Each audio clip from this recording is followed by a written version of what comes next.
고린도후서 13장 5절부터 보겠습니다. 너희가 믿음에 있는가 너희 자신을 시험하고 너희 자신을 확증하라. 예수 그리스도께서 너희 안에 계신 줄을 너희가 스스로 알지 못하느냐. 그렇지 않으면 너희가 버리는 자니라. 에베소서로 와봅시다. 에베소 2장 8절. 너희가 그 은혜를 인하여 믿음으로 말미암아 구원을 얻었나니 이것이 너희에게서 난 것이 아니요 하나님의 선물이라. 같이 기도하겠습니다. 거룩하시고 자비로우신 아버지 하나님, 오늘도 예배로 영광 돌리게 하시니 감사합니다. 이 예배 가운데 성령께서 기록하신 하나님의 말씀을 성령께서 역사하시는 가운데 전하게 하시고 성령께서 깨닫게 하시는 은혜 안에서 듣게 하여 주옵소서. 그래서 우리의 영혼이 하나님 말씀을 잘 깨달아 알아서 혼탁한 이 시대에 바른 분별력을 가지고 참된 구원의 영광 가운데 살아가는 복된 인생들이 되어질 수 있도록 도와주옵소서. 아버지, 이 시대에 참으로 이 진리의 말씀 같은 참된 복음이 흥왕케 되어지는 시대가 되어질 수 있도록 주여 역사하여 주옵소서. 특별히 부족하고 약한 종입니다. 하나님 말씀을 가감없이 정직하고 바르게 전할 수 있도록 주여 성령께서 통제하시고 주관하시고 역사하시며 함께하여 주옵소서. 이 시간에도 성령께서 깨닫는 은혜와 듣고 믿고 확증케 하시는 하나님의 놀라운 역사들을 이루심을 찬송하오며 살아계시고 역사하시는 우리 주 예수 그리스도의 이름으로 기도하옵나이다. 아멘. 우리는 함께 살펴볼 진리의 큰 주제는 구원 얻는 믿음입니다. 구원 얻는 믿음. 구원 얻는 믿음에 대해서 시간이 되는 대로 같이 살펴보기를 원합니다. 여러분, 구원을 얻을 수 있는 믿음의 본질이 무엇입니까? 여러분 그것에 잘 알고 계십니까? 그것을 같이 살펴보기를 원합니다. 오늘날 참으로 구원 얻는 믿음에 대한 심각한 혼란 가운데 살아가고 있는 시대이다라고 말해도 과언이 아닙니다. 여러분, 구원 얻는 믿음을 소유하고 있습니까? 구원 얻는 믿음을 소유하고 있지 않으면 그가 교회를 10년을 다녔든지 20년을 다녔든지, 아니 얼마나 교회 안에 있었든지, 아니면 그가 장로가 되든지 그가 목사이든지 구원 얻는 믿음을 소유하고 있지 아니하면 그 사람은 구원을 얻지 못할 것입니다. 제가 오늘 다루려고 하는 이 믿음에 대해서 여러분이 정말 잘 알고 있어야 합니다. 왜냐하면 오늘날 시대는 너무나 혼탁하기 때문에 그래요. 성경이 말하는 구원 얻는 믿음에 대해서 잘 알지 못하고 있습니다. 그러면서도 교회 안에서는 잘 생활합니다. 심지어 설교까지 합니다. 제가 오늘 다루려고 하는 믿음에 대해 여러분이 먼저 잘 알아야 될 것이 있습니다. 그것은 뭐냐면 믿음이라는요, 두 가지, 성경에서 말하는 믿음 두 가지 영역이 있다는 것이에요. 하나는 뭐냐면 본질적인 믿음으로 구원 얻는 믿음을 말하는 것입니다. 즉 믿음의 본질적인 영역인데 이 구원 얻는 믿음을 소유하고 있어야지 구원을 받는 것입니다. 그리고 또 한 가지 믿음의 영역이 있는데 구원 얻는 믿음을 소유한 사람이 실제적인 삶 가운데 실제적으로 살아가는 실천적인 믿음이 있습니다. 그래서 믿음은 두 가지 영역으로 생각할 때 하나는 뭐냐면 구원 얻는 본질적인 믿음, 그리고 실천적인 믿음, 실제의 삶에서 믿음으로 살아가는 실천적인 믿음이 있다는 것입니다. 구원 얻은 성도의 삶의 원리라고 말할 수 있습니다. 우리가 구약에 보면 하박국 2장 4절에 하박국 선지자는 이렇게 말하고 있습니다. 뭐라고 말하고 있냐면 그 유명한 그 말씀으로 우리 가운데 이렇게 말합니다. 보라, 그 마음은 교만하여 그 속에 정직하지 못하리라. 그러나 의인은 믿음으로 말미암아 살리라. 거기 뭐라고 말씀하십니까? 의인은 믿음으로 말미암아 살리라 라고 말씀하셨습니다. 이것이 이 하박국 선지자에게 주신 하나님의 큰 의입니다. 놀라운 그런 말씀이죠. 구약에 이런 말씀이 나온다는 것이 참 엄청난 하나님의 말씀이 아니고는 정말 우리가 이런 말씀이 나오는구나라고 생각할 정도예요. 의인은 믿음으로 말미암아 살리라. 여러분, 이 말씀은 신약에서 적용될 때 한 번은 구원 얻는 믿음으로 적용되고 또 다른 측면에서는 실천적인 믿음으로 적용되고 있음을 여러분 아십니까?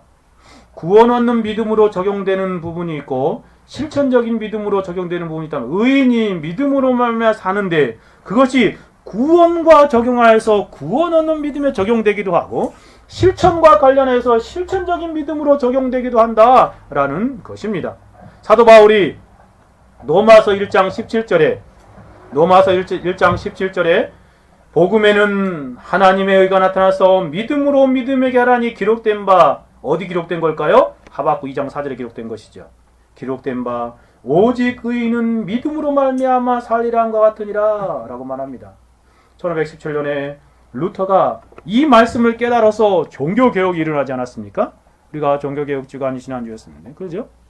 그 종교개혁이 일어날 때 그가 깨달은 게 뭐냐면 바로 이 오직 의인은 믿음으로 말미암아 살리라 이 말씀을 깨달은 거예요. 그 믿음이 무엇인지 깨달은 것입니다. 구원 얻는 믿음이 무엇인지. 그래서 비텐베르크 성당에 95개조 반박문을 써놓고 야 우리 한번 이야기해보자. 뭔가 잘못됐지 않았느냐 라고 그렇게 내세울 때 자기는 의도하지 않았지만 그때 인쇄술이 발달해가지고 정말 그 95개조 반박문이 그 유럽 쪽에 확 퍼져버린 것입니다. 그래서 종교개혁의 그런 시발점이 된 것이에요. 루터가. 뭘 깨달아가지고요? 구원 얻는 믿음. 사도 바울이 바로 이 로마서 1장 17절에서 구원 얻는 믿음으로 하박국 선지자의 글을 인용하고 있습니다. 그런가 하면 갈라디아서 11절에서 한 번 더 인용합니다. 거기도 구원 얻는 믿음으로 적용하고 있습니다. 또 하나님 앞에서 아무도 율법으로 말미암아 의롭게 되지 못할 것이 분명하니 이는 의인이 믿음으로 말미암아 살리라.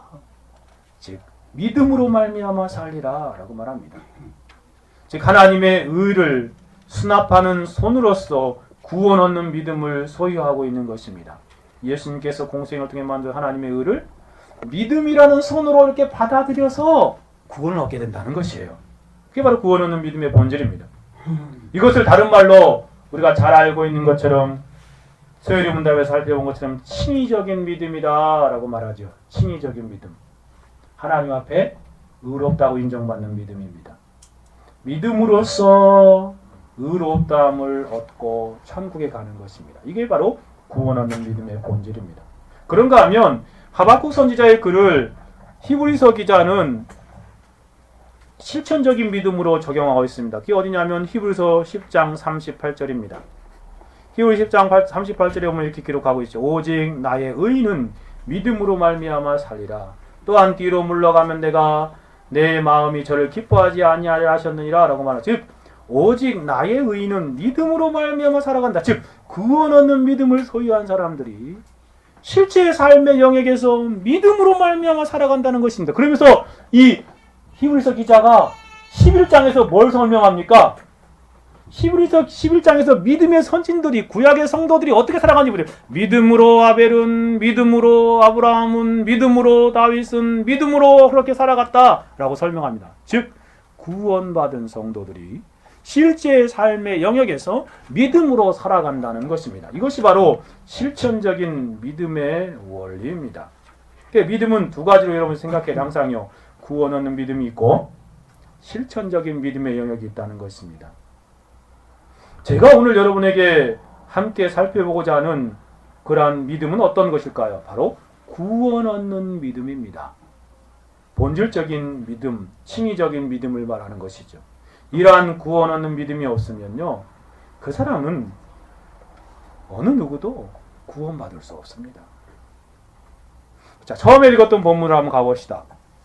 고린도후서 13장 5절인데요. 고린도후서 13장 5절에서 우리에게 이러한 도전을 주고 있습니다. 사도는 너희가 믿음에 있는가 너희 자신을 시험하고 너희 자신을 확증하라. 뭐라고 말합니까? 너희가 이 믿음이 있는가? 너희 자신을 이렇게 시험해보고 테스트해보고 정말 이 믿음, 구원 얻는 믿음을 확증하라 라고 말하는 것입니다. 그 다음에 뭐라고 나보세요. 아주 두려운 표현을 하고 있습니다. 같이 한번 읽어볼까요? 예수 그리스도께서 너희 안에 계신 줄을 너희가 스스로 알지 못하느냐. 그렇지 않으면 너희가 버리운 자니라. 아주 두려운 표현을 하고 있지요. 구원 얻는 믿음, 그것이 우리 안에 있는가 확인해 보라는 것이에요. 그 구원 얻는 믿음은 예수 그리스도가 우리 안에 거하심으로 생겨지는 것인데, 그것을 알지 못하면, 그렇지 않으면, 없다면 너희가 버리운 자니라 라고 아주 강력하게 말하고 있습니다. 여러분 스스로 여러분 자신이 구원 얻는 믿음이 있는가를 테스트해 보십시오. 교회를 얼마 다녔는가가 중요하지 않습니다. 자신이 구원 얻는 믿음을 가지고 있다고 확증하기까지 우리는 우리 자신을 잘 살펴보고 테스트해 보아야 하는 것이에요. 만일에 구원 얻는 믿음이 없으면 그의 생활은 모두 사상 누각에 불과합니다. 모래 위에 진 집처럼 한순간에 와르르 무너져 버리는 것이에요. 그래서 저는 구원 얻는 믿음이 무엇인가를 여러분에게 오늘 같이 상고해 보고자 합니다. 여러분이 묻고 싶습니다. 여러분은 구원 얻는 믿음을 소유하고 있습니까? 정말 소유하고 있습니까? 무엇보다 중요한 것은 내가 구원 얻는 믿음을 소유하고 있는가, 그것을 정말 먼저 확신하는 것입니다. 우리가 이 시간 철저하게 점검해 보아야 할 것입니다. 자, 두 번째 읽은 본문으로 한번 가봅시다. 에베소 2장 8절에서 구원 얻는 믿음이 무엇인가를 아주 잘 표현해 주고 있습니다. 같이 한번 읽어볼까요? 너희가 그 은혜를 인하여 믿음으로 말미암아 구원을 얻었나니 이것이 너희에게서 난 것이 아니오 하나님의 선물이라. 이것처럼 구원 얻는 믿음에서 가장 탁월하게 설명한 구절이 없다고 하겠습니다. 성경 66권 가운데 제가 아는 범위 안에서는 구원 얻는 믿음에서 이처럼 탁월하게 설명한 구절이 없다고 할 정도예요. 사도는 신자들을 향하여 너희가 그 은혜를 인한 믿음으로 하여 구원을 얻었는데 그것이 분명하게 말하고 있습니다. 그러면서 이러한 구원 얻는 믿음의 본질에 대해 아주 분명하게 가르치고, 먼저 소극적으로 말하지요. 뭐라고 말합니까? 구원 얻는 믿음을 부정적인 측면에서 이것이 너희에게서 난 것이 아니다 라고 말하죠. 그렇죠? 또 적극적인 측면에서 뭐라고 말합니까? 하나님의 선물이다 라고 말합니다. 이 본문의 말씀에 의지하여 저는 구원 얻는 믿음의 본질이 무엇인가를 이번 주와 다음 주에 걸쳐서 한번 생각해 보고자 합니다. 제가 살펴볼 그런 이 본문의 진리를 교리적인 문장으로 정리하면 이렇습니다. 구원에 이르게 하는 믿음은 우리 안에서 만들어진 믿음이 아니라 하나님의 은혜로 주어진 믿음이라는 것입니다. 구원에 이르게 하는 믿음은 우리 안에서 만들어진 믿음이 아니라 하나님의 은혜로 주어진 믿음이라는 이 진리를 이 에베소 2장 8절을 근거하여서 여러분에게 전하고자 하는 것입니다. 자, 그러면 첫 번째 본문 먼저 살펴봅시다. 첫째로 구원 얻는 믿음이 있는가 점검하는 것은 무엇보다 중요한 것입니다. 여러분, 교회 다니는 것보다 더 중요한 게 교회 다니면서 내 안에 이 믿음이 있는가 스스로 잘 살펴보고 테스트해보고 확증하는 것이 너무나 중요하다는 것이에요. 많은 사람들이 그렇게 자신을 살피지 않거든요. 그래서 사도는 고린도서 13장 5절에서 너희가 믿음에 있느냐? 믿음 안에 있는가? 테스트해보라. 너희 자신을 시험하고 너희 자신을 확증하라 라고 말하십니다. 참된 구원 얻는 믿음을 가지고 있는가 스스로 자신에게 물어보라는 것이에요. 자신의 안을 살펴보라는 것입니다. 테스트해보라는 것입니다. 그리고 스스로 테스트해보아서 예수 그리스도께서 내 안에 정말 계시다고 한다면 정말 그 사람은 구원받은 사람이지만 그렇지 않다면 버리운 자니라 라고 말합니다. 참된 구원 얻는 믿음을 가진 사람은 내면에 예수 그리스도께서 계십니다. 여러분 안에도 계십니까? 제가 21살 때 회심한 이후에 한 가지 증상이 하나 나타났는데 그게 뭐냐면 제 안에 저의 영혼을 다스리고 계시는 새로운 어떠한 인격을 이렇게 인식하기 시작했습니다. 참 놀라운 일이었어요. 내 안에 또 다른 어떠한 분이 계시네 라는 사실을 놀랍게 깨달았다는 것입니다. 예수 그리스도가 그 안에 계시지 않는다면 참된 믿음도 없는 것입니다. 그리고 결국은 버리운 자니라 라고 말합니다. 얼마나 두려운 말씀입니까? 버리운 자란 말이 무슨 말이에요? 지옥에 갈 수밖에 없는 영혼이라는 것입니다. 이 문제는 그 사람의 영원한 처소를 결정하는 아주 중요한 문제입니다. 구원 얻는 믿음을 소유한 사람은, 즉 예수 그리스도께서 그 사람의 마음 안에 거하는 사람은 구원받은 사람이고 천국의 영원한 자리를 펼 것이지만, 구원 얻는 믿음을 얻지 못하고 예수님이 그 사람 안에 없는 사람은 교회 안에 오랫동안 있어도 영원한 지옥에 갈 것이 분명함을 이 말씀에서 알게 됩니다. 여러분, 구원 얻는 참된 믿음을 소유하고 있는가, 이것은 무엇보다 중요한 것이에요. 교회를 몇 년 다녔느냐, 얼마나 다녔느냐, 언제부터 다녔느냐, 그것보다 더 중요한 게 바로 이 구원 얻는 믿음을 소유하는 것입니다. 예수 그리스도께서 여러분 안에 계십니까? 여러분 자신을 시험해 보십시오. 그리고 철저하게 살펴보시고 시험해 보시고 그것들을 확증하십시오. 오늘날 안타까운 것은요, 교회가 여기에 관심이 없어요. 구원 얻는 믿음에 관한 심각한 무관심과 무지 가운데 있는 오늘날 교회의 모습들을 보게 됩니다. 그저 사람만 많이 나와서 언급 많이 내고 그럼 그거 좋다고 생각합니다. 얼마나 많은 교회에 있는 사람들이 그래서인지 구원을 받을 줄 알고 착각하고 살아가고 있는지 모릅니다. 무지 가운데에서 지옥으로 떨어지는 어리석은 사람들이 오늘날도 부지기수입니다. 참으로 아찔한 그러한 모습들이지요. 구원 얻는 믿음에 대하여 무관심하고 그래서 무지하면 그 영혼은 어떻게 되겠습니까? 교회 안에 있으면서도 지옥 가는 것입니다. 그런 여러분 자신을 깊이 성찰하십시오. 여러분은 구원 얻는 믿음을 가지고 계십니까? 많은 사람들이 왜 그렇게 구원을 얻을 수 있는 참된 믿음에 무관심한지요? 정말로 관심을 가져야 할 중요한 것에는 관심을 가지지 않고 다른 것에 왜 그렇게 많은 관심을 가지며 살아가는지 모르겠습니다. 그러니 당연하게 구원 얻는 믿음에 대한 심각한 무지 가운데 놓여 있을 수밖에 없는 것이 오늘날의 현실입니다. 이러한 상태에 놓여 있으면 우리가 철로역정에서 배웠지요. 정말 꼭 잘 배워야 할 그러한 진리를 철로역정에서 가르쳐. 철로역정 일부가 어떻게 끝나고 있습니까? 철로역정의 일부의 마지막 장면이 뭐지요? 무지가 지옥 가는 장면이죠. 여러분은 그 크리스찬이 천국 가는 장면 생각하잖아요. 그렇지 않아요. 마지막 장면은 무지가 지옥 가는 장면입니다. 그냥 무지 가운데 놓여 있으면 지옥. 근데 그 무지의 특징을 여러분 잘 배웠지요. 어떻지요? 자신은 구원받을 것이라고 착각하며 순례길을 갔어요. 그렇죠? 죽음의 강을 건너갈 때도 배 타고 편안하게 건너갔어요. 나는 천국 가는데 뭐 하면서 건너간 거예요. 천국 문 앞에서 어떻게 됐습니까? 그 옆으로 나와 있는 지옥으로 던져지는 장면이 보게 되지 않습니까? 손발이 결박돼가지고. 여러분, 무지가 지옥, 영원한 지옥에 들어가 그런 모습을 볼 때, 여러분, 그것은요 청교도들이 괜히 그렇게 기록한 거 아닙니다. 청교도 시대에 그렇게 무지 가운데 있는 영혼들이 너무나 많았기 때문에 그래요. 특히 천주교들, 가톨릭, 로마 가톨릭, 그리고 영국 성공회에 속한 사람들, 그리고 또 프로테스탄트 개신교들 가운데에도 정말 이 참된 구원 얻는 믿음에 대한 관심이 없고 그릇되게 믿었던 그런 잘못된 그런 인본주의적인 신앙에 사로잡혀 있는 사람들이요. 교회 밖에 있는 불신자들이라면 듣지 못했으니 덜 억울하겠지요. 그러지요? 그런데 교회 안에 있으면서도 참된 믿음, 구원 얻는 믿음을 몰라서 지옥에서 발견된다면 얼마나 억울한 일입니까? 여러분, 정직하게 여러분의 내면을 살펴보십시오. 구원 얻는 믿음을 가지고 계십니까? 이 시간 우리 자신을 철저하게 점검해 봅시다. 그래서 여러분 모두 구원 얻는 믿음을 소유하는 사람이 되어서 복된 성도의 위치에서 실천적인 믿음으로 하나님의 영광을 위해 살게 되었으면 하는 마음이 간절합니다. 그러면 구원 얻는 믿음이 무엇인가? 에베소 2장 8절을 중심으로 우리가 한번 살펴봅시다.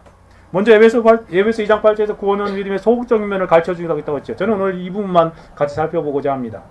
소극적인 면에서 구원을 얻지 못하는 거짓된 믿음이 있다는 것이에요.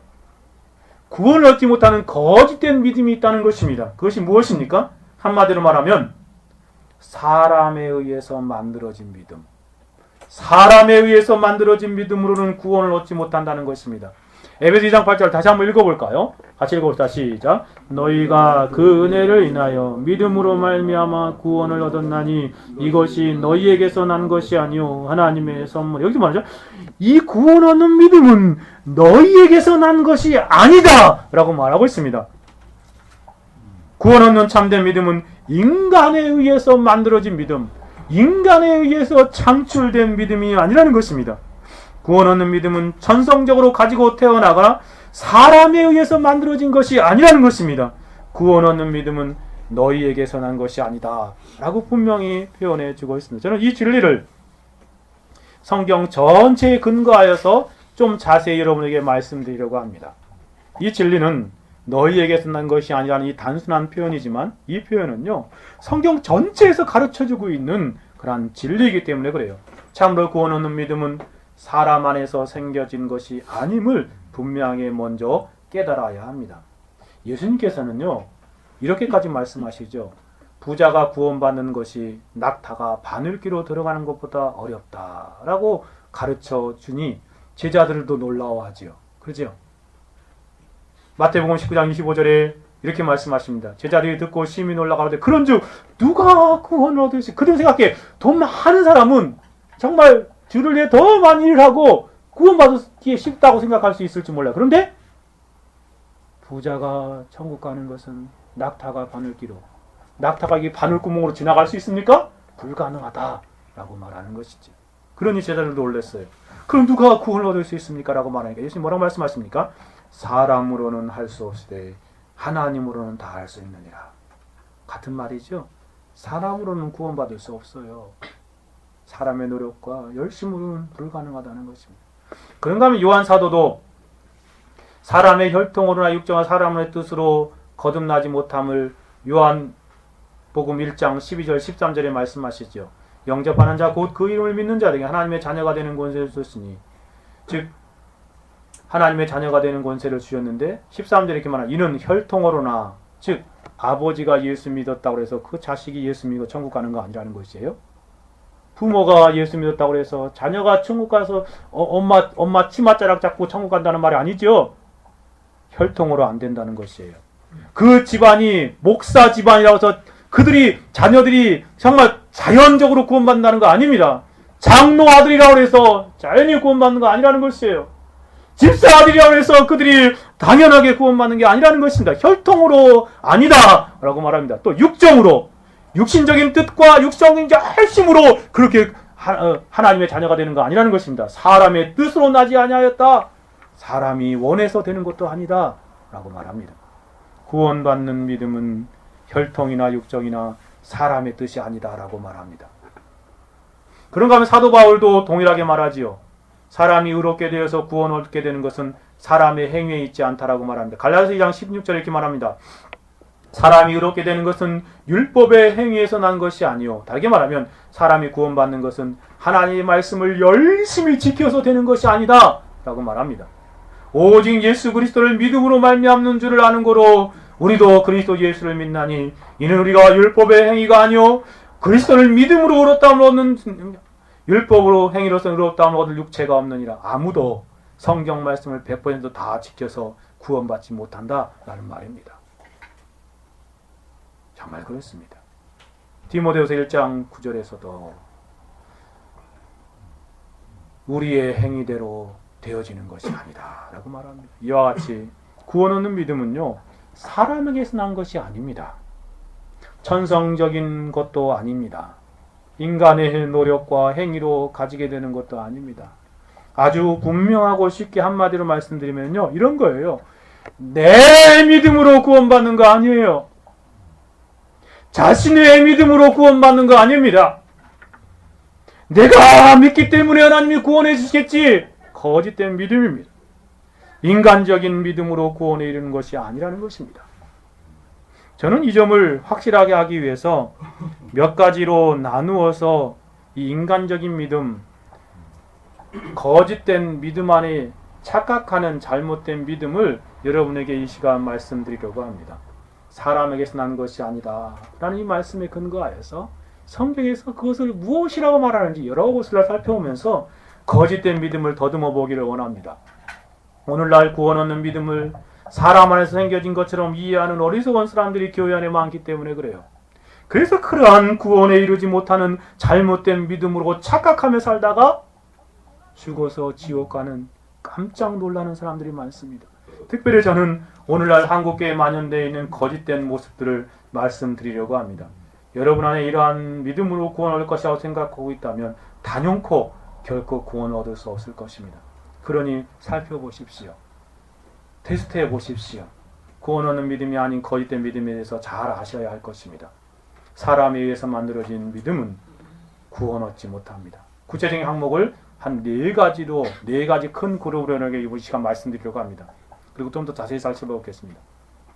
첫째로요, 사람에 의해서 만들어진 신념적인 믿음이나 확률적인 믿음은 구원을 얻는 믿음이 아닙니다. 뭐라고요? 2가지 말했죠? 신념적인 믿음이나 확률적인 믿음은 구원 얻는 믿음이 아니라는 것이, 이건 사람에게서 만들어진 것이죠. 어떤 어리석은 사람은요, 신념을 믿음으로 착각합니다. 여러분, 신념과 믿음은 다른 것이지요. 세상 사람들은, 제가 이 대백과사전을 찾아보니까 신앙을 뭐라고 표현하냐면 이렇게 표현하더라고요. 신앙은 종교적인 경험이나 그 밖의 초월적인 존재에 대한 신념 및 태도이다. 그렇게 설명하더라고요. 세상 사람들은요, 믿음을요, 신념이나 자기가 믿는 신념이나 태도로 본다는 것이에요. 물론 다른 종교는 그럴지 모르겠어요. 불교나 뭐 다른 종교든 다 그럴지 모르겠어요. 그러나 기독교의 믿음은 신념이 아닙니다. 저는 개인적으로 오늘 한국교회 신념적인 믿음을 구원 얻는 믿음이라 착각하는 사람들이 참으로 적지 않다라고 생각합니다. 얼마나 많은 사람들이 이러한 거짓된 믿음에 속고 있는지 모릅니다. 한 가지 예를 들어볼까요? 신념적인 믿음의 대표적인 경우를 쉽게 말하면 이런 말입니다. 내가 진리를 옳다고 생각하며 믿고 내가 확신합니다. 이 말입니다. 이러한 신념을 잘 표현하고 있는 오늘날 만연되어 있는 표현이 하나 있습니다. 그게 뭔지 아십니까? 이거 말이에요. 믿습니다. 가만히 보세요. 내가 믿습니다. 라고 말하는 것입니다. 사실 믿습니다라고 세게 말하는 사람일수록요, 자신이 믿어지지 않으니까 그렇게 말하는 것이죠. 자신의 믿음 없음을 자기 암시적인 신념적인 믿음으로 그렇게 표현하는 것이 아니고 무엇이겠습니까? 신념적인 믿음을 가지고 있는 사람의 특징을 살펴보면 어떤 특징이 나타나냐면요, 이렇게 자기가 믿는 믿음, 신념을 믿음으로 착각하는 사람들은요, 자기가 믿는 믿음을 드러내고 싶어요. 자기가 믿고 있다는 사람들을 사람들에게 자랑하고 싶어요. 드러내고 더 그렇게 막 애를 쓰는지, 나는 믿는 사람이야, 내가 믿거든 라고 막 애를 쓰면서 사람들에게 알리려고 합니다. 물론 예외는 있겠지만 한 가지 대표적인 예를 한번 여러분에게 말씀드려 볼게요. 예배 시간에 남들은 조용히 설교를 듣는데 혼자서 아주 크게 아멘 아멘 하는 사람들을 종종 보게 되지요. 언젠가 제가 사당동에 살 때 한 교회, 가까운 교회 새벽 기도에 참석한 적이 있었습니다. 근데 이제 새벽 기도에 조용히 들어가서 목사님이 이제 앞에 설교하고 계시는데 어디선가 참 구성진 화답성이 들려오더라고요. 목사님이 한마디 딱 하면 뒤에서 아멘 이러더라고. 진짜 그게 막 무슨 노래하듯이 하더라고요. 그리고 점점 커지더라고요. 제가 기억하기에 어찌나 장단이 잘 맞는지 새벽기도 시간에 야, 이게 새벽기도니까 그러겠지 라고 그렇게 생각했습니다. 한 10여 명 앉아있으니까요. 큰 교회지만. 그런데 그 교회 한 번은 수요 예배에 참석한 적이 있었습니다. 근데 수요 예배 시간에도 그러더라고요. 수요 예배 시간은 더 크게 하더라고요. 한 100여 명 이상 앉아있는데 아멘! 그러더라고요. 진짜 계속 그분의 아멘 소리에 설교를 듣다가도 깜짝 놀라가지고 이게 잊어버려요. 집중할 수가 없더라고요. 저는 그분을 비난하고 싶은 생각이 전혀 없습니다. 그분에게도 잘 알지 못하기 때문에 그래요. 하나님의 말씀에 우리는 마땅하게 아멘으로 화답해야 하는 것은 당연한 일입니다. 그렇죠? 아멘하여 하나님께 영광을 돌리라는 말씀이 있기 때문에요. 그러나 그렇게 크게 할 필요는 없지 않습니까? 그렇죠? 모든 사람의 방해가 되도록. 저는 그분을 생각하면 그분은 아마도 그것으로 자신이 믿음이 좋다고 자랑하는 것처럼 제가 이렇게 느끼게 되었습니다. 자기는 믿는다는 것이지요. 자기는 확신한다는 것이지요. 그런데 그것이 참된 믿음인가를 점검해 보아야 할 일입니다. 만약에 그분이 자기 믿음, 자기 확신에 빠져 있다면 아무리 크게 아멘 팬이라고 해도 구원 얻는 믿음을 가지고 있지 않은 것이 분명합니다. 자기 신념적인 믿음일 가능성이 크다는 것이에요. 그분 제일 잘 알지 못하니까 그렇게 비난할 필요 없지만 제 개인적으로 그렇게 생각되었다는 것입니다. 여러분, 자기 믿음이나 자기 확신은 참된 구원 얻는 믿음이 아닙니다. 자기 믿음을 자랑하고 드러내려고 하는 믿음은 정말 아닙니다. 참된 믿음은 자기에게서 난 것이 아니기 때문에 자기가 의해서 만들어낸 그런 어떠한 창조물이 아니기 때문에 자신을 드러내지 않아요. 자신을 자랑하지 않습니다. 이와 유사한 모든 인간적인 내면에서 나온 신념적인 믿음은 구원 얻는 믿음이 아닙니다. 아무리 강하게 내가 믿습니다 라고 해도 그러한 믿음으로는 구원받지 못할 것입니다. 또 한 가지 측면에서 사람에게 생겨난 믿음이 아닌 것, 아까 제가 신념적인 믿음과 하나 또 뭘 말했죠? 확률적인 믿음을 말씀드렸죠. 인간적인 믿음이 있는데 그것은 바로 확률적인 믿음입니다. 확률적인 믿음은 뭐냐면 이 확률적인 믿음도 구원 얻는 믿음이 아닌데요. 즉 확률적인 믿음은 수학적인 통계나 경험적인 통계에 근거하여 믿고 있는 믿음을 말하는 것입니다. 어떤 분이요 설교를 하면서 믿음을 이렇게 설명한 것을 제가 듣게 되었어요. 참 어처구니가 없어서 실제로 그렇게 설교하시더라고요. 극동방에 들었는지 제가 들으면서 아이고 저분 어떻게 저렇게 말하나 그랬어요. 이렇게 말합니다. 그 말은 믿음이란 마치 여러분이 대중교통을 이용하여 교회에 온다고 할 때에 집 근처에 정류장에 가지 않습니까? 의심 없이 나가지요. 그것이 바로 믿음입니다 라고 설명하더라고요. 그리고 재차 말하기 이렇게 말합니다. 내일도 어김없이 아침에 태양이 떠오를 것이라고 우리가 의심 없이 믿는 것처럼 그것이 믿음입니다. 맞습니까? 여러분 어떠세요? 하나님을 그렇게 의심 없이 믿으십시오. 그것이 믿음입니다 라고 가르치더라고요. 그분은 믿음의 한쪽 면만 보고 있습니다. 그렇죠? 실천적인 믿음의 측면에서는 그럴지 모르겠지만 구원 얻는 측면에서의 믿음은 이러한 모습이 절대 아닙니다. 여러분 착각하지 마십시오. 믿음은 여기서 말하는 구원 얻는 믿음은 그러한 것이 아닙니다. 그것은 다만 경험적이고 확률적인 믿음에 불과한 것이죠. 그러한 믿음을 자세히 살펴보면 자신의 경험이 많이 쌓여서 그 경험 때문에 아 맞아 그렇게 나가면 버스를 타겠지. 근데 그날 올지 안 올지 어떻게 알아요? 그죠? 불확실한 거 아닙니까? 사회적인 약속과 반복적인 확률을 믿는 것이지요.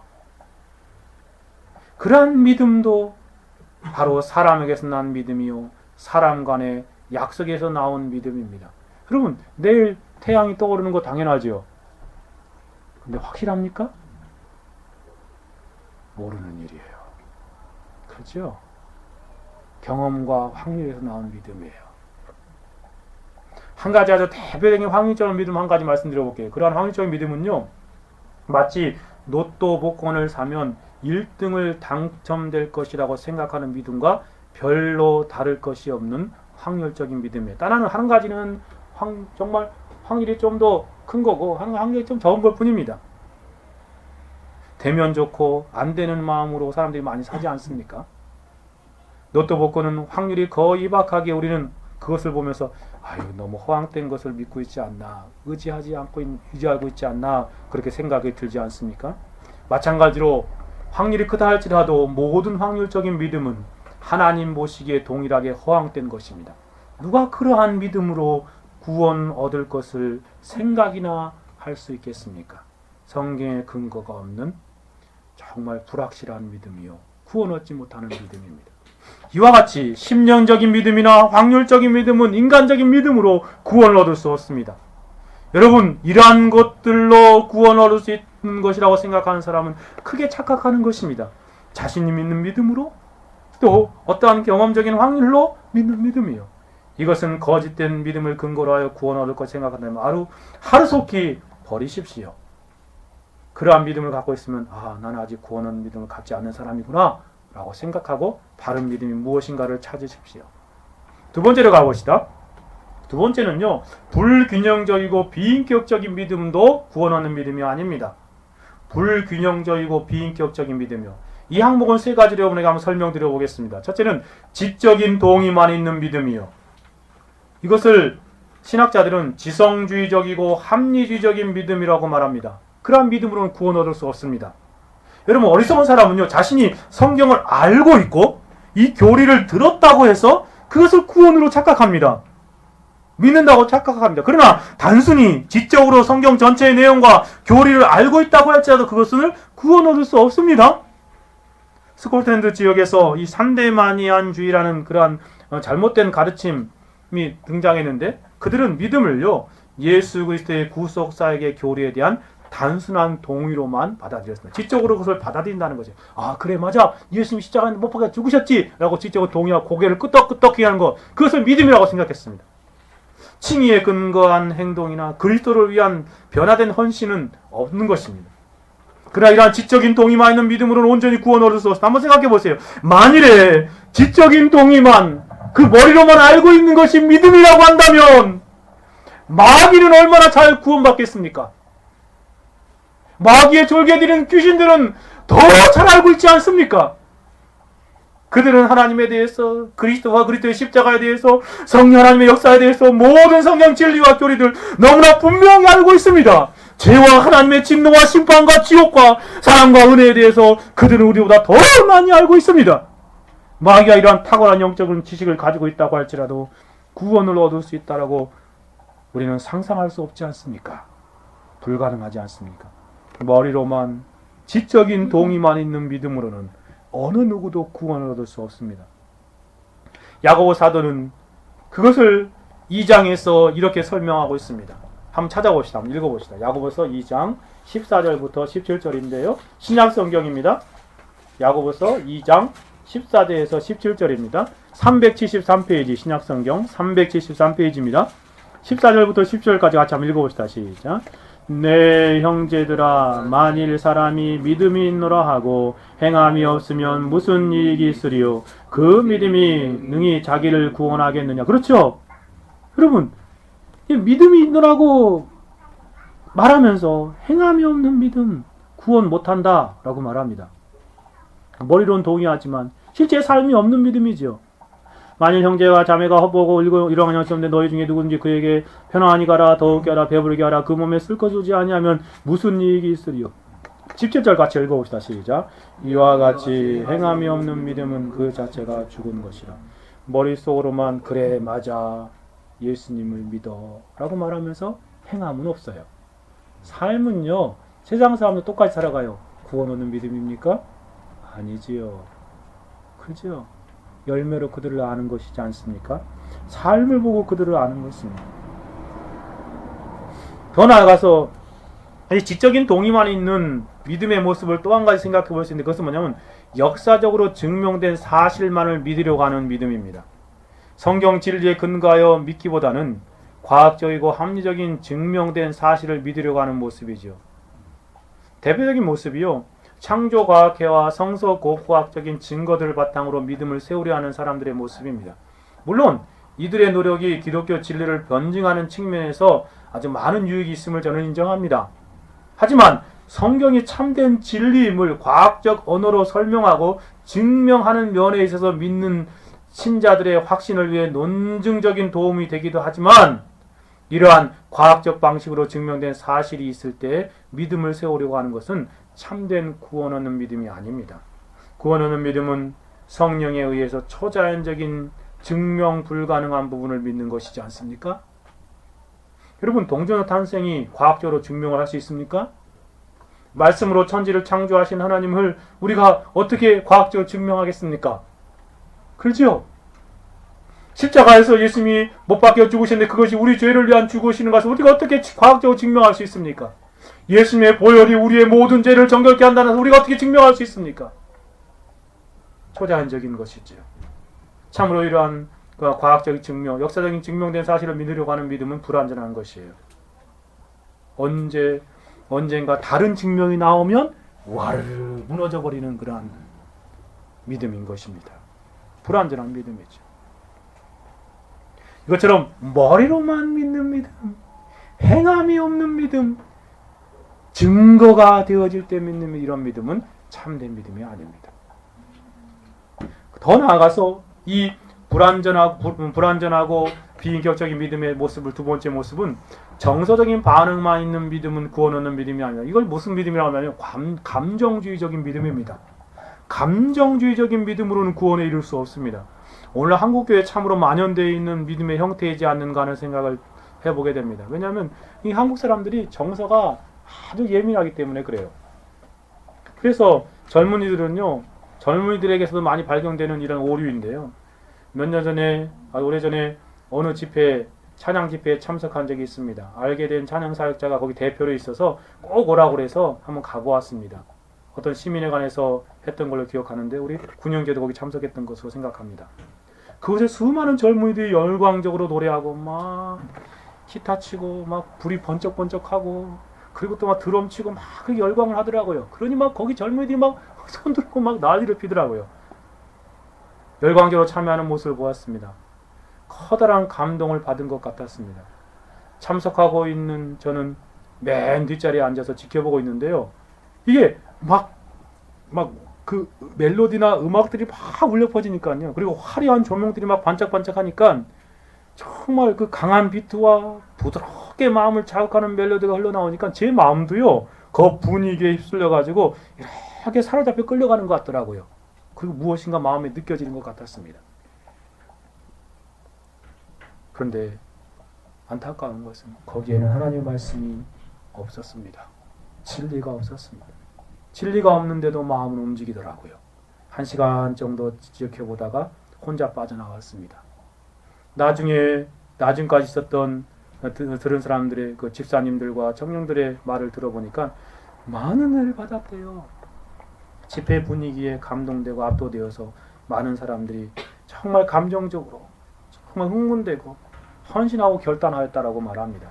그러나 그러한 분위기에 감동되고 압도당한 것은 참된 성경적인 은혜가 아닙니다.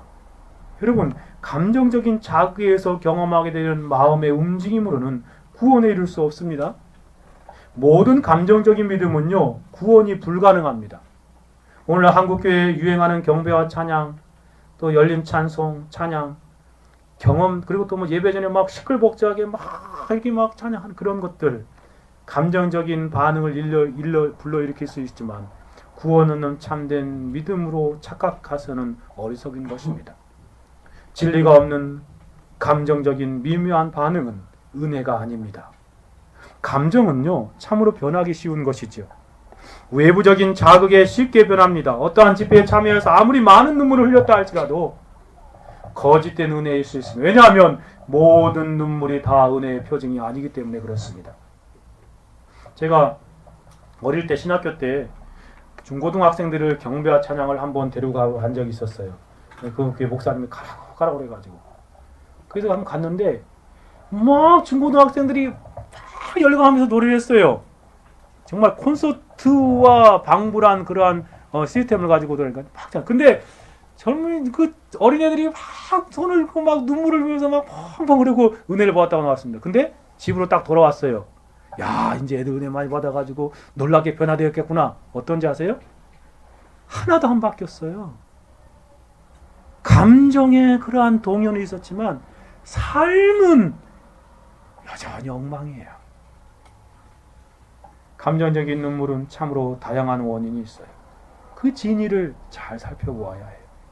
우리가 심지어 성경에서 보면 예수님께서 십자가를 함께 지고 가고 계시는데 뒤에서 여인들이 따라오면서 막 웁니다.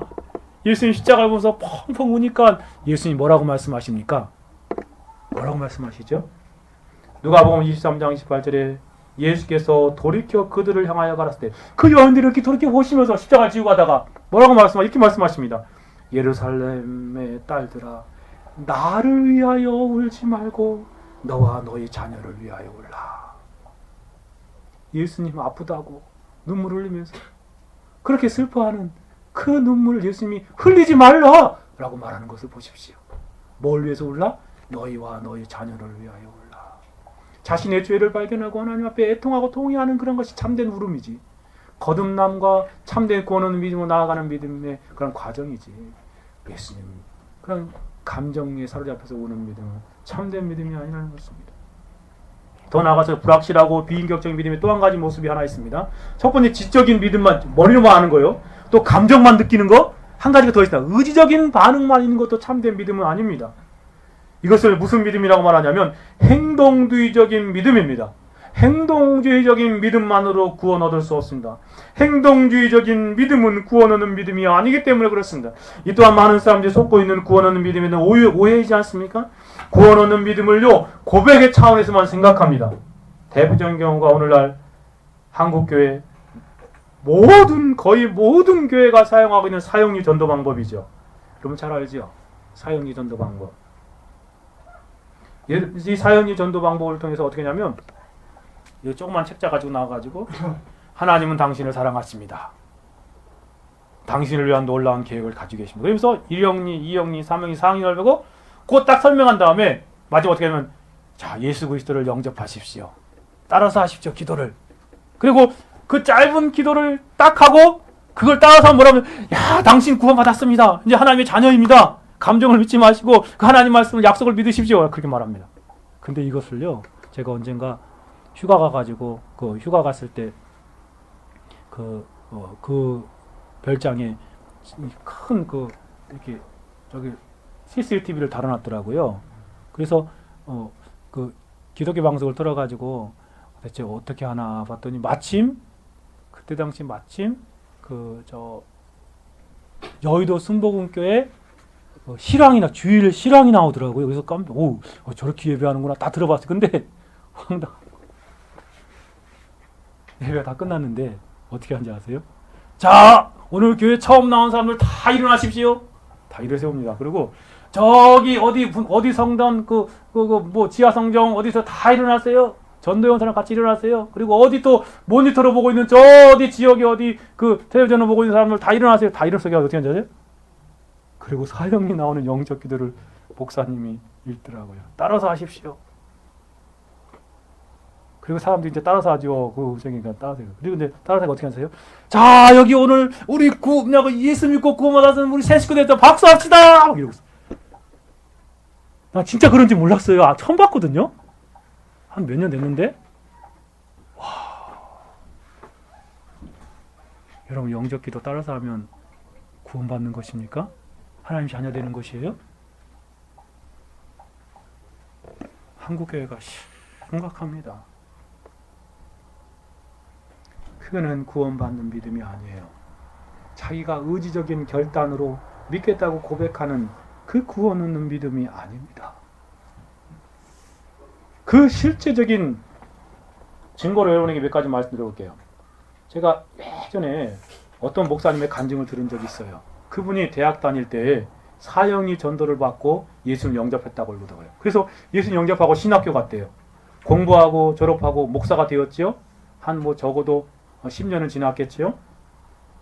몇 년 동안 목회를 하면서 깜짝 놀랐답니다. 왜냐하면 목회를 하면서 목사가 되었는데 하나님의 말씀을 깨닫고 은혜를 받다가 놀라운 은혜를 경험했는데 자신이 이제까지 거듭나지 못했다는 것을 깨달은 거예요. 그리고 하나님의 은혜를 주셔서 그 순간에 회심하게 되었다고 말하더라고요. 얼마나 통탄스러운지 모른다라고 말하는 걸 들어봐요. 그리고 제가 지금 한 달에 한 번씩 만나는 목사님들이 있는데 그 중에 한 분도 정말 목사가 되었는데 2년 전에야 참된 회심을 했다고 말하더라고요. 사형리와 같은 것을 통해서 의지적으로 고백한다고 구원 얻는 믿음이 아닙니다. 얼마나 많은 사람이 착각하는지 모릅니다. 그래도 그분들은 다행이지요. 그렇죠? 나중에 하나님 깨닫게 하셨으니까. 그래서 진짜 참된 구원 얻는 믿음을 소유하게 되었으니까요. 그런데 교회 안에 부지기수에 많은 사람들이 그런 방식으로 예수를 영접해가지고 다니다가 죽을 때까지 모르고 무지처럼 하나님의 그러한 천국문 앞에서 지옥으로 갈 사람들이 얼마나 많은지 모릅니다. 이 부분을 생각할수록 참 한국교회가 큰 무지 가운데 있지 않나 하는 생각을 해봐요. 정말 이런 단순한 고백적인 영접 기도를 통해서 구원받는 거 아닙니다. 여러분 중에 여러분 자신의 그러한 참된 구원 얻는 믿음이 있는가 생각해 보시죠. 아닙니다. 아닌 건 아니라고 말해야죠.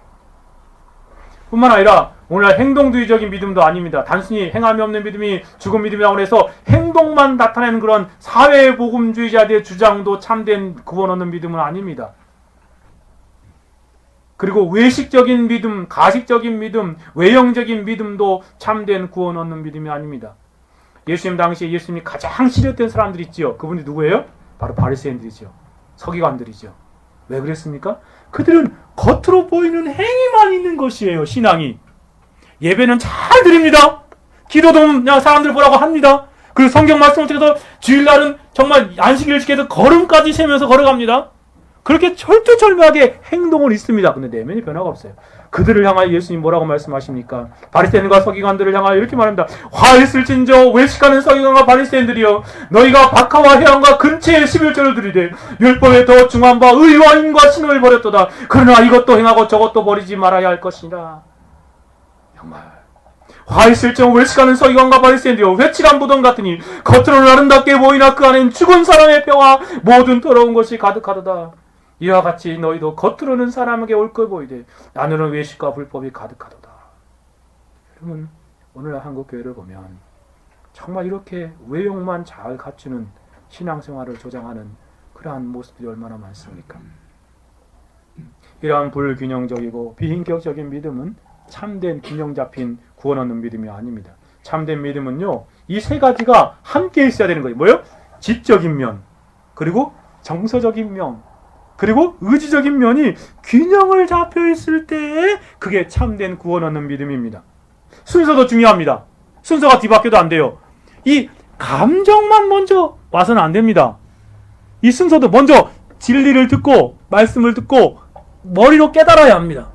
그리고 그 깨달은 말씀이 가슴으로 경험돼야 되는 것이에요. 그래서 그것 때문에 행복하고 즐거워하고 그때 기뻐하는 것입니다. 먼저 뭐 하셔야 하고 머리로 깨달은 진리의 말씀을 가지고 그것을 마음, 가슴을 경험하고 삶으로 열매를 나타나는 것입니다. 이것이 바로 참된 구원 얻는 믿음의 본질적인 균형 잡힌 믿음입니다. 많은 개혁주의자들이 강조하는 인격적인 믿음인 것이죠. 구원 얻는 믿음은 인격적인 믿음인 것입니다. 세 번째로 나아가 봅시다. 첫 번째는 인간에게서 난 것이 아니다 라고 말하면서 확률적이고 또 그러니까 신념적인 믿음이 아니다 라고 말씀드렸죠. 두 번째는 뭘 말씀드렸어요? 비인격적이고 불균형적인 믿음이 아니다. 네? 지성, 머리만 있고 감정만 있고 의지만 있는 이러한 믿음, 참된 믿음이 아니다. 세 번째는 아주 심각한 것입니다. 이것은 한국교회 상황에 아주 적절한 말씀 중에 하나예요. 현세적인 복락을 추구하는 믿음, 구원 얻는 믿음이 아닙니다. 현세적인 복락만을 추구하는 믿음, 구원 얻는 믿음이 아닙니다. 이 현세적인 복락만을 추구하는 믿음에 대해 한국교회가 얼마나 깊이 속고 있는지 몰라요. 오늘 한국교회는 아주 심각한 거짓된 믿음에 속고 있는 그것이 바로 현세 기복적인 믿음이지 않습니까? 현세 기복적인 믿음이요. 이러한 믿음은 우리나라가 경제적으로 참으로 어려운 시절에 한국교회에 침투하여 들어온 가짜 복음입니다. 그러한 복음의 영향을 받아서 기형적인 믿음의 형태를 나타내고 있는 대표적인 경우지요. 예수 믿으면 복 받는다는 것입니다. 여기서 말하는 복은 어떤 복이죠? 이 세상에서의 복입니다. 그 사람들이 말하는 것은. 그리고 심지어 어떤 큰 교회 목사님은 전도할 때 그랬습니다. 실제로 그렇게 전도했어요. 어떻게 해요? 예수 믿고 팔자 고쳐! 이렇게 전도했습니다. 진짜! 그렇게 고쳐가지고 하는 사람을 끌어모았죠. 물론 예수님을 믿으면 복을 받는 것이 옳습니다. 저는 그것을 부정하지 않습니다. 예수님 믿으면 복 받지요. 그러나 거기서 말하는 복은 단순히 현세적이고 세상적인 복만은 아닙니다. 현세적이고 육체적인 복이 아니라 세상에 성공하고 세상에 잘되고 세상에 잘 먹고 좋은 집 사고 큰 집 살며 세상에서 성공하고 세상에 승진하는 그러한 복이 아니라 영적이고 신령한 복임을 우리는 알아야 합니다. 잠시 있다 사라져버리는 세상적인 복이 아니라 영원하고 항상 있는 영적인 복이 참된 복인 것이지 않습니까? 그런데 여러분이 현세 기복적인 믿음을 한번 생각해 보십시오. 사람들은 온통 현세적이고 세상적인 복만에 관심을 가지며 살아갑니다. 예수님을 믿는 것도 이 세상에서 잘 되고 복받기 위해서 그렇게 믿습니다. 여러분, 이러한 기복적인 믿음이 얼마나 심각한지 아십니까? 이러한 믿음에 속고 있으면 그런 사람들은 모든 관심이요, 예수를 믿는 초점이, 목표가 이 세상에 있는 것들에서 잘 먹고 잘 살고 잘 되고 성공하기 위하고 이 세상에서 행복하기 위한 것이 되어버리는 것을 보게 됩니다. 이러한 믿음은 성경 어디에서도 발견할 수 없는 신앙의 모습이지 않습니까? 구약의 모든 믿음의 선배들을 보십시오. 그들은 이 세상에서 잠시 스치고 지나가는 나그네로 살았지 않습니까? 예를 들어봅시다. 히브리서 한번 가봅시다. 히브리서 그 믿음의 사람들 아까 쭉 나온다고 말씀드렸죠. 히브리서 11장, 성경에서 믿음장인데요. 히브리서 11장 13절부터 16절까지 보면, 11장 13절에서 16절입니다. 같이 한번 읽어봅시다. 시작.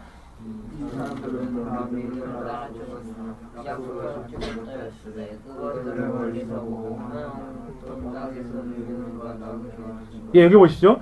이 믿음의 사람들은 이 땅에서 어떻게 살았다고요? 외국인과 나그네로 살았다라고 말하고 있습니다. 그 다음에 14절 읽어볼까요? 이같이 말하는 자는 본향을 찾은 것을 나타냅니다. 15절이요. 저희가 나은 본향을 생각했다면 돌아갈 기회가. 16절이요. 저희가 이제는 더 나은 본향을 사모하니 곧 하늘에 있는 것이라. 그러므로 하나님이 저희 하나님이라 일컬음을 받음을 부끄러워하지 아니하시고 저희를 위하여 한 상을 예비하셨느니라. 한 상을 보세요. 이 땅에 있는 것이 아니라 하늘 본향, 천국에 있는 것들이다 라고 말하고 있습니다. 그들은 그것들을 바라보며 이 땅을 살았습니다. 24절로 한번 가보시죠. 24절 모세의 예를 한번 들어봅시다. 24절부터 26절까지 읽어볼까요? 시작. 믿음으로 모세는 장성하여 바로의 공주의 아들이라 칭함을 거절하고 도리어 하나님의 백성과 함께 고난받기를 잠시 죄악의 낙을 누리는 것보다 더 좋아하고 그리스도를 위하여 받은 능력을 애굽의 모든 보화보다 더 큰 재물로 여겼으니 이는 상주심을 바라봄이라. 모세가 어릴 때 궁에서 클 때 40년 동안 그가 바로 즉 파라오 왕이 될 수 있었습니다. 근데 뭐라고 말합니까? 바로의 공주의 아들이라 칭함을 거절했다고 말합니다. 왕이 될 수 있는 자리를 거절했습니다. 여러분, 만약에 현세의 기복적인 그러한 믿음이 참된 믿음이라면 모세는 얼마나 어리석은 것입니까? 그렇죠? 왕이 될 수 있는 것을 거절했는데. 25절 보시죠. 도리어 하나님 백성과 고난을 받기를 죄악의 낙을 누리보다 더 좋아했다라고 말합니다. 그리고 26절에는 그리스도를 받으며 애굽의 모든 보화, 자신이 애굽의 모든 보화와 재물을 다 가질 수 있었습니다. 그럼에도 불구하고 그것들을 거절하고 그는 하나님의 백성과 함께 그리스도를 고난받기를 즐거워했다고 말하고 있습니다. 여러분, 이 세상에 관심이 없습니다. 참된 구원 얻는 믿음을 가진 사람들은 이 세상의 복락에 관심이 없죠. 그런가 하면 신약의 성도들을 생각해 보십시오. 그들이 추구하였던 이 세상, 그것은 이 세상의 복입니까? 이 세상에서 잘 되고 잘 입고 잘 살고 큰 집에 살고 돈 많이 벌고 성공하는 것이었습니까? 아닙니다. 그들은 하늘의 복락을 위해서 이 세상의 고난을 영광스럽게 여기고 기쁨으로 여겼던 사람들입니다. 사도행전 5장 41절에 보면 사도들은 그 이름을 위하여 능력받는 일에 합당한 일을 여기심을 기뻐하면서 공회 앞에 떠나 예수 믿는다고 잡아서 막 채찍질하고 때리니까 그것을 기뻐하면서 이렇게 살아가는 사도들의 모습을 보십시오.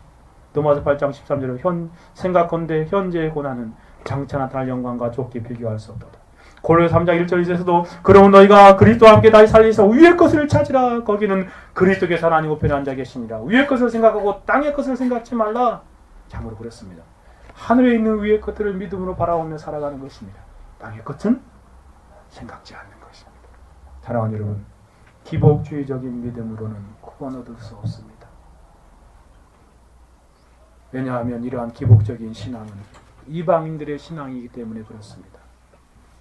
이 세상을 살아가는 모든 사람들의 관심이 무엇입니까? 이 세상에 잘 되고 잘 입고 잘 살고 성공하고 행복하는 것이지 않습니까? 예수님은 우리에게 이렇게 말씀하십니다. 그러므로 염려하여 이르기를 무엇을 먹을까? 무엇을 마실까? 무엇을 입을까 하지 말라. 이는 다 이방인들이 구하는 것이라. 너희 천부께서 이 모든 것이 너희에게 있어야 할 줄을 아시느니라.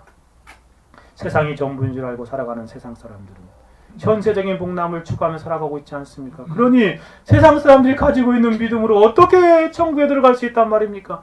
교회 밖에 있는 사람들이나 똑같은 모습으로 교회 안에서 추구하고 있다면 그것은 구원 얻는 믿음의 모습이 아닙니다. 기복주의적인 모든 신앙을 버리지 않으면 참된 구원을 불가능한 것입니다. 이 세상적인 그런 복락을 추구하는 그 믿음 가운데 또 한 모습이 있어요. 그것은 뭐냐면 보상심리적인 믿음입니다. 제가 주보에 다 뒤에 요약해놨어요. 뒤쪽에. 보상심리적인 믿음이란 무엇인가를 바라고 어떤 행동을 하는 것이죠. 보상심리적인 믿음은요, 이 구원 얻는 믿음이 아니에요. 예를 들어볼까요? 이러한 믿음을 가진 사람은 예배를 드리면서 나타납니다. 이들은요, 예배를 드려도 하나님께서 나를 보호해 주시기를 바라고 예배를 드립니다. 하루 예배를 드리면 6일 동안 하나님이 지켜주신다는 생각에서 예배를 드립니다. 또한 반대로 주일날 예배를 드리지 않으면 6일에 어떠한 일이 일어날 것 같은 막연한 두려움으로 예배를 드리는 것도 보상심리적인 믿음으로 예배하는 모습입니다. 언젠가 청년 때 한 젊은이하고 이야기한 적이 있습니다. 이 젊은이가 신앙이 전혀 없어요. 그런데 교회는 이상하게 열심히 나오더라고요. 이 상황에서 물어봤어요. 젊은이한테. 아니, 예배에서 은혜를 받습니까? 라고 물어봤어요. 그랬더니 하는 말이, 대뜸 하는 말이에요. 저는요, 예배를 안 드리면 하나님께 혼나요. 내가 예배를 드리면 하나님께서 한 주일 동안 아무 일이 없게 해주시지만 예배를 드리지 않으면 무슨 일이 꼭 일어날 것 같거든요. 월요일부터 마음이 불안해요. 그래서 예배를 꼭 드린다는 것이에요. 이것도 보상심리적인 믿음을 가진 모습이지 않습니까? 예배를 그렇게 드려야 합니까? 또 한 가지 생각해 봅시다. 하나님의 말씀을 빌미로 해서 보상심리로 신앙생활하는 모든 믿음은 잘못된 것입니다. 보상적인 믿음을 가진 사람은요, 헌금을 하면서도 어떤 마음으로 하는지 아세요? 내가 하나를 드리면 하나님이 열을 주겠지. 내가 하나님께 이만큼 드리면 하나님께 나한테 이만큼 채워줄 거야. 기도를 해도 그렇습니다. 구제를 해도 그렇고 봉사를 해도 그렇고 모두 보상심리에 근거한 신앙생활입니다. 그러나 이러한 믿음은 참된 구원 얻는 믿음이 아닙니다. 한번 생각해 보시죠. 만일 자식이 부모의 재산을 노리고 부모에게 잘한다고 생각해 보십시오. 얼마나 불쾌한 일입니까? 어떠한 사람이 자신의 재산을 노리고 자신에게 잘해준다고 생각해 보십시오. 얼마나 가증스러운 행동이겠습니까? 역겨운 일이겠지요. 하나님에게도 동일합니다. 참된 구원 얻는 믿음은 보상적인 믿음이 아닙니다. 여러분, 이러한 믿음으로는 구원 얻을 수 없습니다. 절대로 불가능한 것입니다. 왜냐하면 이러한 믿음은 모두 사람에 의해서 만들어진 믿음이기 때문에 그렇습니다. 오늘 본문은 너무나 분명하게 말하지 않습니까? 구원 얻는 믿음은 너희에게서 난 것이 아니다. 그러니 이러한 인간적인 믿음, 인간의 창출된 믿음으로는 구원에 이를 것처럼 말하는 것은 얼마나 어리석은 것입니까? 구원 불가능한 믿음들입니다. 시간이 많이 가서 여기까지 살피고 정리해 봅시다. 저는 오늘 구원 얻지 못하는 믿음의 세 가지 형태를 말씀드렸습니다. 그 하나를 묶어보면 뭐예요? 인간에 의해서 만들어진 믿음으로는 구원받을 수 없다. 신념적이고 확률적인 믿음으로는 구원받을 수 없다. 라고 말씀드렸습니다.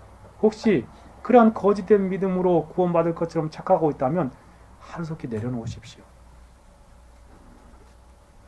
또한 불균형적이고 비인격적인 믿음, 내가 무엇인가 느꼈는데 맞아, 하나님이 나에게 믿음을 주시고 은혜 주셔서 구원받게 하겠지. 아닙니다. 마음으로 무엇을 느낀 것? 아닙니다. 내가 이렇게 살아가고 있는데, 예배 잘 드리고 있는데 하나님 나를 구원해 주시겠지. 아니라니까요. 내가 십자가에서 듣고 알고 있거든. 청교도들이 말한 진리들을 잘 알고 있거든. 라고 말하고 그거 아니라니까요. 정말 그것이 종합되어서 실제로 인격적인 믿음으로 나와야 하는 것입니다. 그런가 하면 현세적인 복락을 추구하는 믿음도 구원 얻는 믿음이 아닙니다.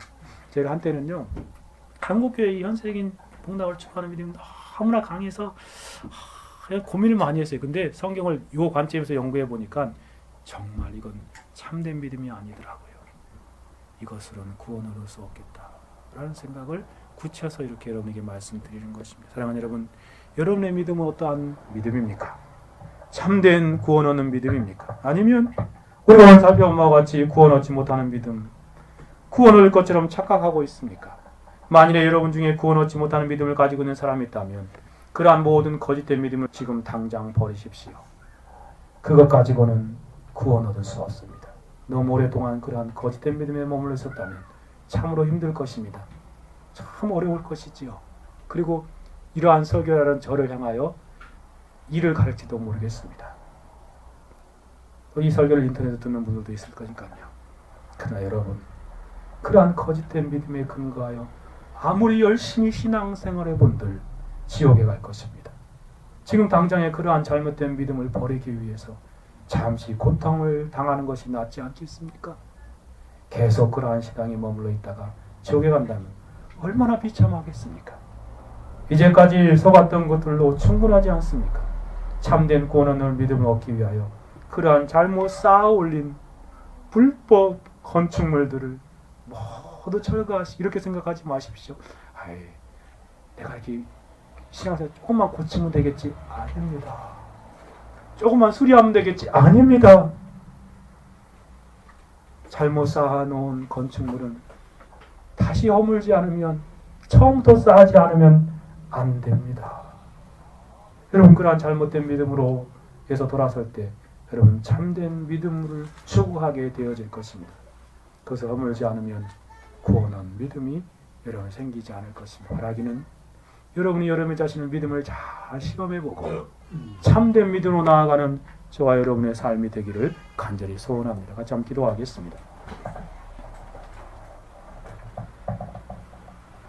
들은 말씀 생각하며 기도합시다. 주님, 우리의 믿음을 시험해보라고 말씀하시고 시험해볼 세 가지 원리를 말씀해 주셨는데, 하나님, 우리가 잘 시험해보고 정말 잘못된 믿음 안에 있다면 다 허물어버리고 하나님 은혜를 주셔서 참된 구원 얻는 믿음 안에 바로 세우게 하옵소서 라고 기도합시다. 같이 한번 기도합니다. 오 하나님 아버지, 감사합니다. 참으로 그렇습니다. 구원 얻는 믿음은 너희에게서 난 것이 아니라 말씀해 주셔서 감사합니다. 사람에게서 만들어진 거짓된 믿음에 속지 않도록 좀 도와주십시오. 하나님, 너희 자신 믿음이 있는가 너희 자신을 시험하고 너희 자신을 확증하라 말씀하셨습니다. 하나님, 너희 자신을 돌아보게 해주십시오. 자신이 참으로 하나님 안에서 참된 믿음, 하나님 구원 얻는 믿음이 무엇인가에 관심을 가지고 하나님 다시금 새로운 하나님 축으로 하나님 앞에 나아갈 수 있도록 도와주옵소서. 하나님 아버지, 한국교회를 불쌍히 여겨주시고 하나님 성도들이 바른 믿음으로 돌아올 수 있도록 주여 역사하여 주옵소서. 하나님 불쌍히 여겨주시고 하나님 믿음의 개혁이 일어날 수 있도록 도와주옵소서. 구원 얻는 믿음 하나님 돌아서는 이 조국교회가 되어 수 있도록 도와주옵소서. 저의 영혼도 혹시 하나님 이러한 잘못된 믿음 가운데 있었다면 회개하오니 용서하여 주시고 하나님 바른 믿음에 바른 신앙에 바른 삶으로 나아가는 그러한 신자가 되어질 수 있도록 주여 도와주옵소서. 오 하나님 아버지, 그래서 우리의 영혼 하나님 앞에서 구원하는 믿음을 사용하여 감격 가운데 영광 돌리는 삶을 살아갈 수 있도록 주여 역사하여 주옵소서. 오 하나님 아버지, 감사합니다. 홀로 영광 받을 수 있기를 원하오니 살아계시고 역사하시는 우리 주 예수 그리스도의 이름으로 기도하옵나이다.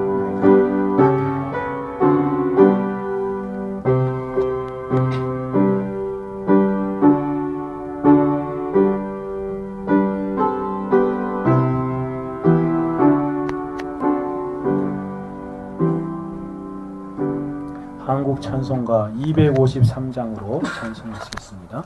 한국 찬송가 253장